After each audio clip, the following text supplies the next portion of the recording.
I feel sometimes that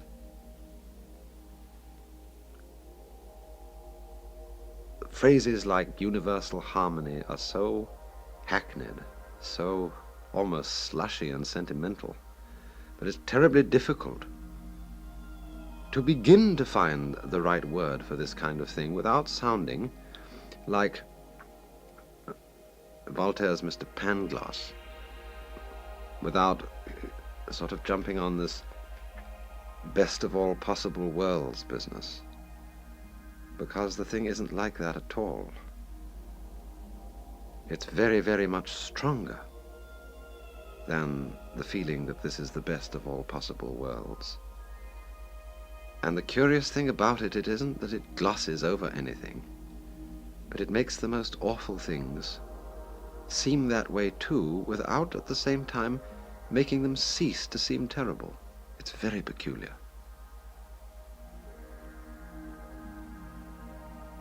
Well, she had seen then, for certain,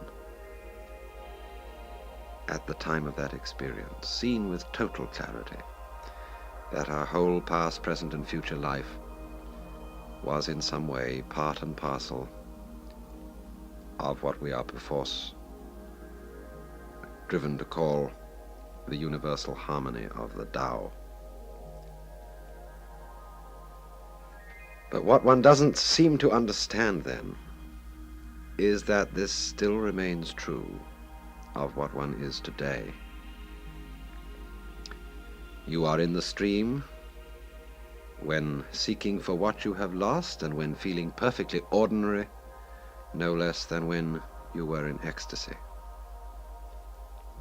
You're not feeling the experience, and you're striving to regain it, is, as a matter of fact, the very future which you saw to be in such perfect accord with the process. Let me remind you of a celebrated tale that was told by Sri Ramakrishna.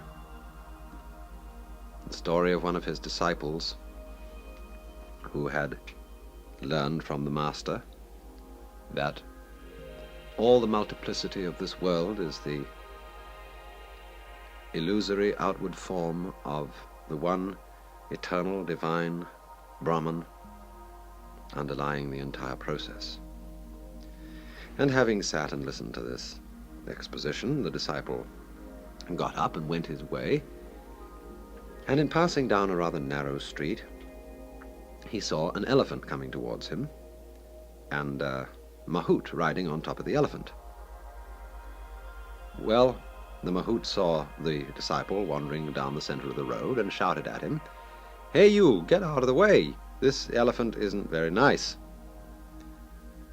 But the disciple thought, now the master Ramakrishna has told me that I am Brahman, and that everything is Brahman, and therefore the elephant is Brahman, and therefore it will be perfectly all right if I walk straight along. The elephant will do me no harm, since I realize this to be true.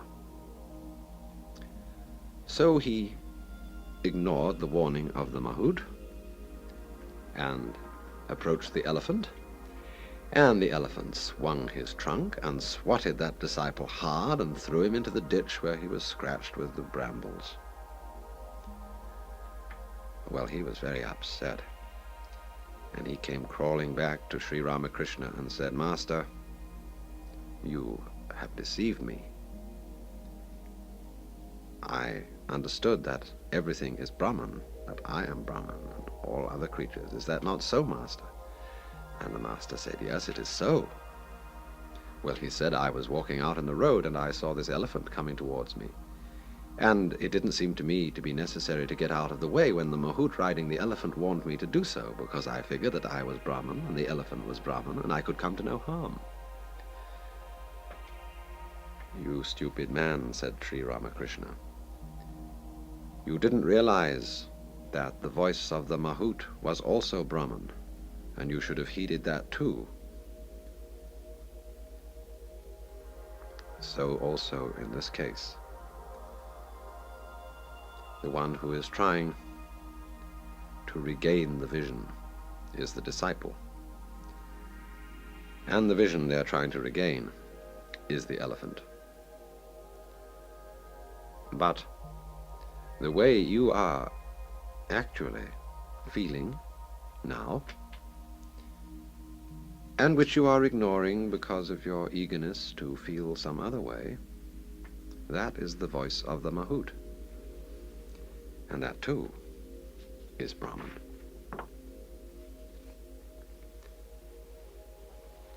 Nine times out of 10, an observation of this kind will mean nothing, and will fall as flat as being told that everything in this universe is the smell of burnt almonds. But the 10th time, it will dawn upon you as a statement of total and luminous clarity.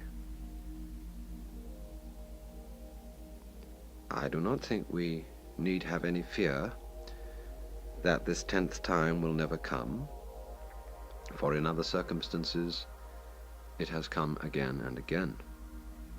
Think back to school days, when with the utmost care your teacher explained over and over the mysteries of percentage or sentence structure or daylight saving time, and you consistently failed to see the point. And then suddenly something clicked in your mind and the principle became clear. There is a Chinese poem which says, "Words do not make a man understand. It takes the man to understand the words."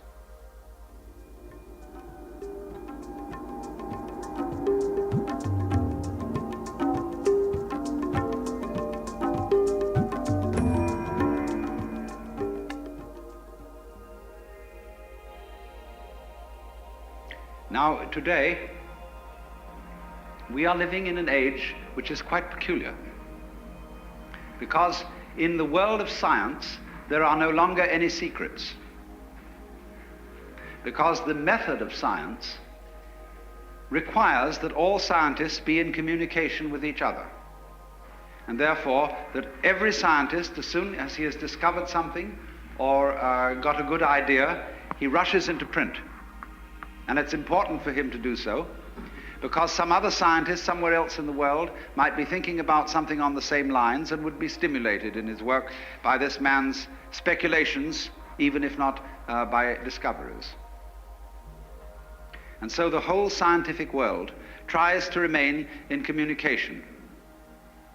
And for this reason, it was absolutely impossible to keep atomic energy a secret. In former ages, that might have been managed, because there were many secrets once upon a time. And people were not admitted to these secrets unless they were in some way tested and found capable of handling them without running amok. We live in such a dangerous age because all the secrets are out in the open and anybody can run amok with them. And that's just the situation we have to face, and that is just the situation we have to handle. It is too late to stop it, because that would be, as they say, locking the door after the horse has bolted. The vice president of an extremely important corporation in the United States, very progressive and very vital, a few months ago said, "There are two major forces operating in the world today, for good or for evil. One is Red China, the other is LSD."